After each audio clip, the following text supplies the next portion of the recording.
শবে বরাতের রাতে একত্রিত হয়ে রাতভর ইবাদত করা ও পরদিন রোজা রাখা কতটুকু শরীয়ত সম্মত? ভাইরা আমার, শবে বরাত উপলক্ষে রাতভর একত্রিত হয়ে মসজিদে ইবাদত বন্দেগী করা কোনো হাদিস দ্বারা প্রমাণিত নয়।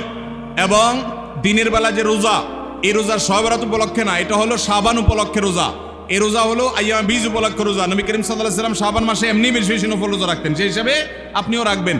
আবার আইয়াম বীজ 13, 14, 15 রোজা রাখতেন, সেই হিসাবে রাখবেন। আপনি আল্লাহর ক্ষমা, এই রাতে আল্লাহ তাআলা বান্দাকে সাধারণ ক্ষমা ঘোষণা করেন, হিংসুক ছাড়া, মুশরিক ছাড়া। এই রাতের এই ফজিলত পাওয়ার জন্য আপনি চেষ্টা করলে সেটা ভালো, আল্লাহর কাছে ক্ষমা লাভের চেষ্টা করবেন, কিন্তু বেদাতি কোনো পন্থায় না। অনেকে বলে যে এত রাকাত নামাজ, অমুকটা অত সূরা এত রাকাতে পড়তে হবে, এগুলা মন গড়া কথাবার্তা, এগুলার কোনো ভিত্তি কোরআন হাদিসে নাই। আবার অনেকে মনে করে হালুয়া রুটি খাইতে হবে, আতশবাজি করতে হবে, আলোকসজ্জা করতে হবে। শবে বরাতকে কেন্দ্র করে যা হয় তার বেশিরভাগই বেদাত এবং ভুয়া, মন গড়া ভিত্তিহীন, এগুলার কোনো অস্তিত্ব কোরআন হাদিসে পাওয়া যায়। আল্লাহ আমাদের সবাইকে সুন্নাহ মেনে চলার তৌফিক দান করুন।